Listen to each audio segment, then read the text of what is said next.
کسی کے آنسو رائگاں نہیں جاتے تو فخر رسول مولائے کل دانائے سبل رحمت للعالمین صلی اللہ علیہ وسلم کے آنسو کیسے رائگاں جاتے، ان کی کیسے قیمت نہ پڑتی؟ خدا نے جب اپنے محبوب کو اپنے در پہ اشک بار پایا تو 3 باتیں ہوئی خدا کی طرف سے. اتنی نہیں پوچھو.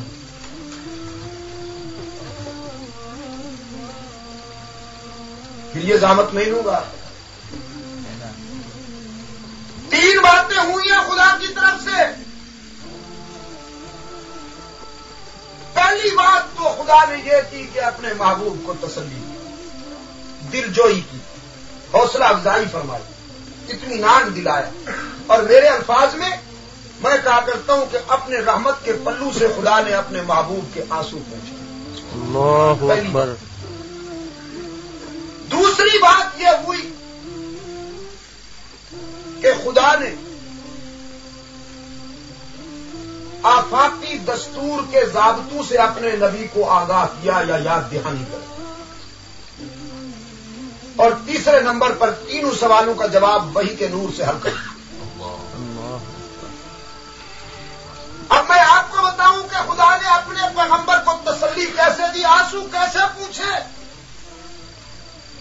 دشمن کہہ رہا تھا نا کہ قد ودع ربہ، خدا نے ساتھ چھوڑ دیا محمد کا صلی اللہ علیہ وسلم الف الف مرۃ بعدد کل ذرۃ.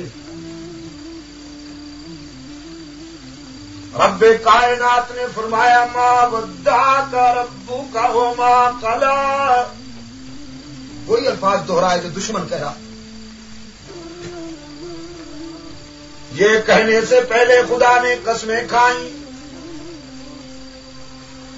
فرمایا والضحی واللیل اذا سجى ما ودعک ربک وما قلی. میرے محبوب، مجھے اندھیروں کا پردہ چاک کرنے والے سورج کی جوانی کی قسم، تاریکیوں کو شکست فاش دینے والی سورج کی تابناک کرنوں کی قسم، اور کائنات کو اپنے سناٹے کی آغوش میں لے لینے والی رات کی ہمگیر سیاہی کی قسم. واللیل اذا سجا. اب حکیم الامت حضرت مولانا اشرف علی تھانوی رحمت اللہ علیہ کی عاشقانہ تعبیر بھی سنتے جائیے. حضرت تھانوی رحمت اللہ علیہ فرماتے ہیں رب کائنات نے فرمایا والضحی، میرے محبوب مجھے تیرے جمال جہاں آرا کی قسم، تیرے رخسار انور سے پھوٹتی ہوئی ان تابانیوں کی قسم جن کے سامنے چاند اور سورج بھی سوالی نظر آتے ہیں، اور تیری بکھری ہوئی زلفوں کی اس سیاہی کی قسم جس کے سامنے راتیں بھی دامن پھیلائے ہوئے منگتا نظر آتی ہیں. ما ودعک ربک وما قلی. میرے پیغمبر، بھلا تیرا اور میرا تعلق کیسے ٹوٹ سکتا ہے؟ کیا پتا اس بے وقوف کو، اس بے وقوف کو کیا پتا جو تیرے حسد میں اندھا ہو گیا، جو تیری عزت کو دیکھ کر حواس کھو بیٹھا. ساری دنیا کے رشتے ٹوٹ سکتے ہیں، شاگرد اور استاد کے تعلقات میں فرق آ سکتا ہے، رعایا اور حاکم کے تعلق میں نقاہت پیدا ہو سکتی ہے، بھائیوں کی اخوت میں فرق آ سکتا ہے، باپ اور بیٹے کے تعلق میں عدالت پیدا ہو سکتی ہے، ساری دنیا کے رشتے ٹوٹ سکتے ہیں. لیکن میرے محبوب، مجھے فطرت کی سچائیوں کی قسم، تیرے جمال جہاں کی قسم کہ تیرا اور میرا تعلق کبھی نہیں ٹوٹ سکتا. اللہ اکبر. اللہ. وَلَلْآخِرَةُ خَيْرٌ لَكَ مِنَ الْأُولَىٰ. اور یہ بھی سن لیجئے میرے پیغمبر، یہ جتنی سازشیں کر سکتے ہیں کر لیں، یہ جتنے منصوبے بنا سکتے ہیں بنا لیں، ان کے ترکش میں جتنے تیر ہیں چلا لیں، لیکن میں آپ کو یقین دلا رہا ہوں کہ میرے تقدیر کے قلم نے آپ کی جیت لکھ دی ہے، ان کی شکست لکھ دی ہے۔ سبحان اللہ۔ وَلَلْآخِرَةُ خَيْرٌ لَكَ مِنَ الْأُولَىٰ، انجام آپ کے حق میں جائے گا، ان کا نام و نشان بھی باقی نہیں رہے گا، یہ پیوندے زمین ہو کر گمنام ہو جائیں گے، لیکن میری وحدانیت اور تیری نبوت کا پرچم لہراتا رہے گا۔ تسلی دی جا رہی ہے نا، آنسو پوچھے جا رہے ہیں۔ وَلَسَوْفَ يُعْطِيكَ رَبُّكَ فَتَرْضَىٰ، میرے محبوب ابھی تو تیرے حاسدین کے مقدر میں اور جلنا لکھا ہے، ان بد نصیبوں کے نصیبے میں اور روسیائی لکھی ہے، اس لیے کہ میں نے تو ابھی تیرا دامن اپنے لطف و کرم سے بھرنا ہے، میں نے تو تجھے راضی کرنا ہے میرے محبوب، میں دیتا رہوں گا تو لیتا رہے گا، مجھ سے بہتر دینے والا کوئی نہیں، تجھ سے بہتر لینے والا کوئی نہیں، میرے دینے میں کمی نہیں، تیرے مانگنے میں کمی نہیں، میں دینے سے نہیں تھکوں گا، تو لینے سے نہیں تھکے گا، یہ جلتے رہے، ان کے مقدر میں جلنا لکھا ہے، میں آپ کو کیسے تنہا چھوڑ دوں میرے محبوب، میں نے تو دنیا میں آنے سے پہلے تجھ سے باپ کا سایہ بھی لے لیا، بچپن میں مادری محبت کا سایہ بھی لے لیا، ممتا کا دامن بھی تجھ سے چھین لیا، دنیا میں لاوارث بھیج کر اگر میں بھی تجھے تنہا چھوڑ دوں تو پھر تیرا وارث کون رہے گا؟ میں بچپن میں بھی تیرا وارث، اب بھی تیرا وارث، دنیا ساری تیرا ساتھ چھوڑ سکتی ہے لیکن میں تیرا ساتھ نہیں چھوڑنے والا میرے محبوب۔ سبحان اللہ۔ اب خیال آیا رحمت للعالمین صلی اللہ علیہ وسلم کے دل میں، ادھر تو یہ باتیں ہو رہی ہیں اور بالکل صحیح ہو رہی ہیں، اور ادھر اتنے دن ہو گئے وہی نہیں ہوئی، میں نے تو تجھ پر بھروسہ کرتے ہوئے ایک دن کا وعدہ کیا تھا، ایک دن کا، اب اتنے دن ہو گئے مجھے دشمنوں کی طرف سے تانے دیے گئے۔ رب کائنات نے فرمایا میرے پیغمبر جو پہلے باتیں ہو رہی تھی وہ پیار کی تھی، اور اب جو خیال آیا ہے وہ ضابطے اور دستور کا، پیار اپنی جگہ لیکن ضابطہ تو بہرحال ضابطہ ہوا کرتا ہے۔ پیار تو اتنا ہے مجھے آپ سے میرے پیغمبر کہ میں نے آپ کو کائنات انسانی کا خلاصہ بنا دیا، اگر آدمیت دودھ ہے تو میں نے آپ کو اس کا مکھن بنا دیا، سارے نبیوں کا امام بنا دیا۔ میرے محبوب پیار تو اتنا ہے مجھے کہ آسمان کی بلندی کیا ہے، تیرا اٹھنا ہی تو ہے، زمین کی وسعتیں کیا ہیں، تیرا بیٹھنا ہی تو ہے، یہ سرسر کی شوخی کیا ہے، تیرا جلال میں آنا ہی تو ہے، یہ صبا کی لطافتیں کیا ہیں، تیری سبک خرامی ہی تو ہے، یہ گلشنوں کی مہک کیا ہے، تیرا پسینہ ہی تو ہے۔ میرے پیغمبر یہ ستاروں کی چمک کیا ہے، تیرا مسکرا دینا ہی تو ہے، یہ جنت کا مچلنا کیا ہے، تیرا خوش ہو جانا ہی تو ہے، جہنم کا ابلنا کیا ہے، تیرا غصے میں ہو جانا ہی تو ہے۔ میرے محبوب میں نے پیارا تو مجھے اتنا کہ اگر تیرے چہرے سے نقاب اٹھ جائے تو میں والضحیٰ کہنے لگتا ہوں، تیری زلفیں بکھر جائے تو واللیل اذا سجا سے محمد کا لکھتا ہوں، تو چادر اوڑھ کے آ جائے تو یا ایھا المدثر کہتا ہوں، تو کملی پہن کے آ جائے تو یا ایھا المزمل کہتا ہوں۔ پیارا تو مجھے اتنا کہ تو ہاں کہہ دے تو حلال ہو جائے، تو نہیں کہہ دے تو حرام ہو جائے، لیکن ضابطہ تو ہر حال ضابطہ ہوتا ہے۔ آپ نے جب ان سے وعدہ کیا تھا کہ کل جواب دوں گا، آپ کو یہ نہیں کہنا چاہیے تھا کہ میں جواب دوں گا، بلکہ یوں کہنا چاہیے تھا کہ خدا نے چاہا تو جواب دوں گا، اس لیے کہ آنے والی کل میں کیا ہونے والا ہے یہ فرش والے نہیں جانتے، عرش والا جانتا ہے۔ سبحان اللہ، اللہ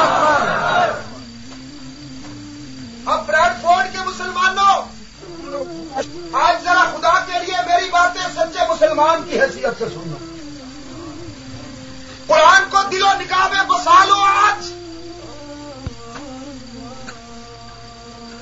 آج چھوڑ دو ٹوٹ کے،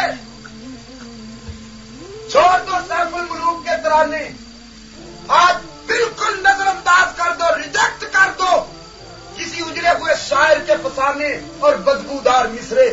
آج خدا کے لیے میرے ساتھ اللہ کے قرآن میں ڈوب جائے انشاءاللہ.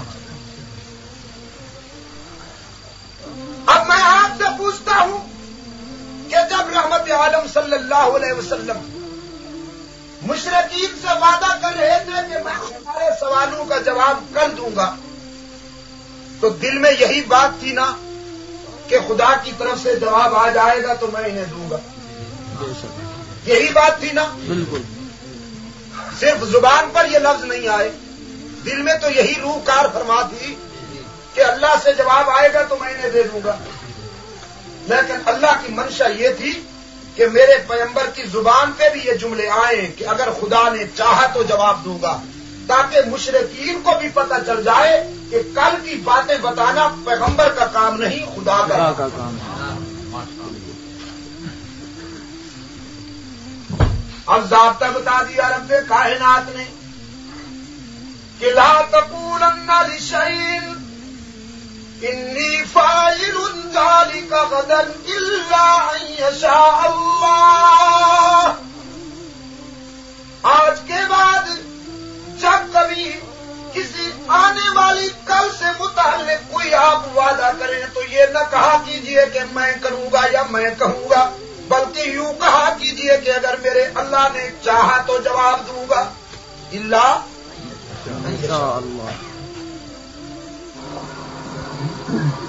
اس لیے کہ آنے والی کل کی باتیں کون جانتا ہے؟ اللہ.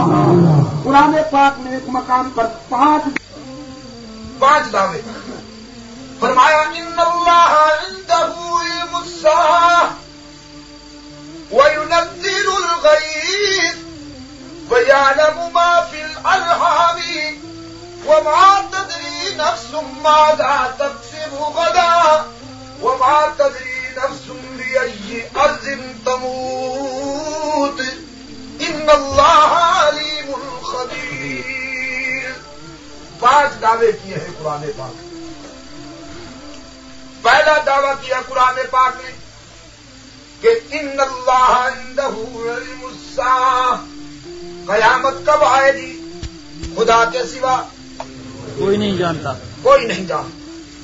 اللہ نے بعض نشانیاں اور علامتیں تو اپنے نبی کی زبان اقدس پہ ظاہر کر دی، لیکن وہ گھڑی، وہ خاص لمحہ جس میں کایا پلٹ ہو جانی ہے، قیامت واقع ہونی ہے، خدا نے یہ راز کسی کو نہیں بتایا. ولیوں کو بھی، سائنسدانوں کو بھی، عالموں کو بھی، نبیوں کو بھی. زور سے کہہ دو. اس لیے کہلا رہا ہوں کہ قبر میں یہی کام آئے گا انشاءاللہ.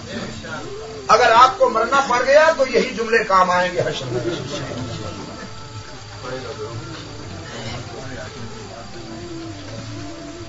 دوسرا دعویٰ کیا قرآن پاک نے وَيَعْلَمُ مَا فِي الْأَرْحَامِ، نہیں وَيُنَزِّلُ الْغَيْثَ. دوسرا دعویٰ کیا قرآن پاک نے کہ بارش کب آئے گی، کہاں آئے گی، کتنی آئے گی، یہ بھی خدا کے سوا کوئی نہیں جانتا. آسمان سے زمین پر آنے والی ایک ایک بوند کا خدا ہی کو علم ہوتا ہے، اس کے سوا کوئی بھی نہیں جانتا. عالم بھی نہیں جانتا، ان پڑھ بھی نہیں جانتا، ولی بھی نہیں جانتے، نہیں جانتے، عابد شب زندہ دار بھی نہیں جانتے. نہیں جانتے. سائنسدانوں یہاں بے وقوفا محکمہ موسمیات والے نہیں پتا کھ دے. بالکل. ایویں نیرے وچ تیر لگ گیا لگ گیا لگ گیا لگ گیا، جب نہ لگا تو پھر ماشاء اللہ. تکا. اور ہمارا تجربہ تو یہ ہے کہ جب یہ کہیں موسم خشک رہے گا کچھ نہ کچھ ہو جاتا ہے، اور جب یہ کہیں گرج چمک کے ساتھ چھینٹے پڑیں گے تو کچھ بھی نہیں. ہواؤں کا رخ بتا رہا ہے.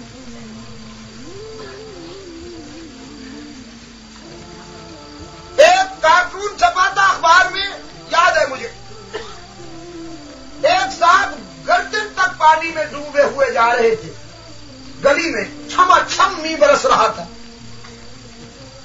تو اسی گلی کے ایک مکان کے اوپر والے حصے پر سے کسی آدمی نے نیچے دیکھا ونڈو سے، تو انسانی سر پانی پہ یوں تیرتا ہوا نظر آیا جیسے فٹ بال جا رہا ہو. اس نے اوپر سے پوچھا ہو آر یو، کون صاحب ہے؟ حضرت نے بتایا I am news reader, announcer, radio پر خبریں نشر کرنے گیا تھا کہ آج موسم خشک رہے گا. یہ خشک ہے، اور اگر گرج چمک کے ساتھ چھینٹے پڑنے کا امکان ہوتا تو پتہ نہیں پھر کیا ہوتا. یہ تو خشکی کے چل رہے ہیں نا. سائنسدانوں کو بھی پتا نہیں، اور یہ راز انبیاء بھی نہیں جانتے. وَيُنَزِّلُ الْغَيْثَ، عقیدے کی بات کر رہا ہوں. قرآن پاک کا کوئی بھی آپ ترجمے والا قرآن پاک اٹھا لیں اور اس کا یہ ترجمہ دیکھیں. وہ ترجمہ چاہے مولانا اشرف علی تھانوی کا ہو، وہ ترجمہ چاہے شاہ عبد القادر کا ہو، وہ ترجمہ کسی کا بھی ہو، آپ اٹھا کے دیکھ لیں، اس کے نیچے یہی لکھا ہوگا کہ بارش کب آئے گی خدا کے سوا کوئی نہیں لکھا. بے شک یہ ہمارا عقیدہ اور ایمان ہے کہ وہ جب چاہے تو اٹھے ہوئے ہاتھوں کی لاج رکھ. یہ ایمان ہے ہمارا، اور اس نے لاج رکھی بھی. جمعہ کے دن سرکار دو عالم صلی اللہ علیہ وسلم تشریف لائے ہوئے ہیں مسجد میں. اب شمع جو جل اٹھی ہے تو پروانے بھی آ گئے، چاند بھی موجود ہے، ستارے بھی، آقا بھی تشریف فرما ہے، ارداگی تو غلام بھی آئے ہوئے ہیں، کمانڈنگ چیف بھی موجود ہے، سپاہی بھی. سرکار دو عالم صلی اللہ علیہ وسلم کے سامنے صحابہ کرام تشریف فرما ہے.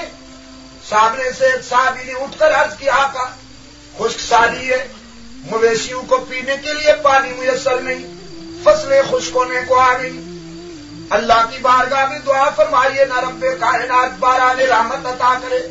سرکار دو عالم صلی اللہ علیہ وسلم نے ہاتھ اٹھا لیے، فرمایا اللہم انزل علینا الغیث برحمتک وفضلک. میرے معبود مدینے والے تجھ سے باران رحمت مانگتے ہیں، ان کی دعا قبول فرما. حبیب کبریا صلی اللہ علیہ وسلم نے دعا کے لیے ہاتھ اٹھائے، ادھر حکم ہو گیا میکائیل کو، وہ باد و باران کا انچارج جزاک اللہ، حکم ہو گیا میکائیل کو کہ جلدی پہنچ، بادلوں کے پانی سے بھرپور قافلے لے کر مدینے کے آسمان پہ پہنچ. اور ہاں ذرا جلدی، آج میرے محبوب نے بارش مانگنے کے لیے ہاتھ اٹھائے ہوئے ہیں. میری رحمت کا تقاضا ہے کہ یہ ہاتھ چہرے پر نہ پھرنے پائیں کہ بارش کی بوندیں پہلے پہنچ جائیں. اللہ اکبر. صحابہ کرام رضوان اللہ تعالی علیہ مجمعین فرماتے ابھی دعا جاری تھی، آقا کی دعا جاری تھی، ابھی دعا ختم نہیں ہوئی. ہم نے دیکھا کہ آسمان سے موتی برسنا شروع ہو گئے، بغیر کسی تمہید کے، بغیر کسی اطلاع کے، نہ گرج، نہ آندھی، نہ طوفان، بس موتی برسنا شروع ہو گئے. اور مسجد نبوی کی چھت سے بارش کی بوندیں ٹپک ٹپک کر رحمت عالم سب. اللہ عقیدے کی بات اور پکی بات یہ ہے کہ خدا کے سوا کوئی نہیں. یہ سارا اختیار اسی کے پاس ہے. یہاں بولی من یشاء اناسا وَيَهَبُ لِمَن يَشَاءُ الذُّكُورَ. وہی جسے چاہتا ہے بیٹیاں دیتا ہے، جسے چاہتا ہے بیٹے دیتا ہے. أَوْ يُزَوِّجُهُمْ ذُكْرَانًا وَإِنَاثًا. جسے چاہتا ہے دونوں نعمتیں عطا کرتا ہے. وَيَجْعَلُ مَن يَشَاءُ عَقِيمًا. اور نہیں چاہتا تو نہ بیٹی دیتا ہے نہ بیٹا دیتا ہے. دینے پہ آ جاتا ہے تو غریبوں کا دامن اولاد کے ہیروں سے بھر دیتا ہے. اتنے بیٹے دیتا ہے کہ پلیٹ میں نہیں سما سکتے. کچھ باپ کے بستر پر, کچھ ماں کے بستر پر, کچھ کارپٹ کے اوپر, کچھ گیلری میں. برٹش گورنمنٹ ٹیکس دیتے کہ یہ مل کا مزدور ہے یا جن ہے. عزیز دوستو, دینے پر آ جائے تو غریب کا دامن بچوں کے ہیروں سے بھر دے, اور بے نیازی پہ آ جائے تو بڑے بڑے لینڈ اور مل آنر گدی نشینوں کو ایک بھی نہ دے, کوئی لنگڑا لولا بھی نہ دے. کراچی میں جلسہ ختم ہوا, دوست بیٹھے تھے. ایک صاحب آ کے میرے میزبانوں سے کہنے لگا, میں نے شاہ صاحب سے عرض کی میں بات کرنی ہے, ذرا عرض کیجیے کہ 2-4 منٹ میری بات سن. مجھے دوستوں نے کہا کہ یہ سیٹ صاحب آئے ہوئے ہیں, اسے بڑھا دیا. بس جو ہی ادا ہوئے سب اچھا اس کے آنکھیں برسنا شروع ہو گئی. کہنے لگا, مولانا میرے پاس اتنی دولت ہے کہ میں سنبھال نہیں سکتا. پلاسٹک کے میرے کارخانے ہیں, سلک مل میں میرا حصہ ہے, بے پناہ دولت ہے, مجھے نہیں پتا بینک بیلنس کتنا ہے. لیکن میں آپ کی خدمت میں آج اس لیے آیا ہوں کہ آپ میرے لیے کسی اجتماع میں جب میں یاد آ جاؤں تو دعا کر لیجئے گا کہ میری یہ ساری دولت خدا کسی کنگال اور مفلس کو دے دے, اور اس کنگال اور مفلس کے مقدر میں خدا نے جو بیٹی یا بیٹا لکھا ہو وہ مجھے دے. اللہ اللہ. تو یہ اختیار کس کے پاس ہے؟ قرآن پاک نے فرمایا, یہ تیسرا دعویٰ کیا قرآن پاک نے, وَيَعْلَمُ مَا فِي الْأَرْحَامِ. اب چوتھے نمبر پر قرآن پاک نے بتایا, مَا تَدْرِي نَفْسٌ مَاذَا تَكْسِبُ غَدًا. یہ بھی کوئی نہیں جانتا کہ اس کے ہاتھوں سے کل کیا ہونے والا ہے. کوئی نہیں جانتا, امیر بھی نہیں جانتا, فقیر بھی, حاکم بھی نہیں جانتا, رعایا بھی, عالم بھی نہیں جانتا, ان پڑھ بھی, ولی بھی نہیں جانتا, نبی بھی. ما تدری نفس ماذا تکسب غدا. کل کیا ہونے والا ہے کسی کو نہیں پتا. پانچواں دعویٰ کیا قرآن پاک نے, ما تدری نفس بأي أرض تموت. موت کہاں آئے گی, کب آئے گی, یہ بھی کسی کو معلوم نہیں. نوجوان بیٹا اپنے بیمار باپ کی خبر لے کے گھر جا رہا ہے.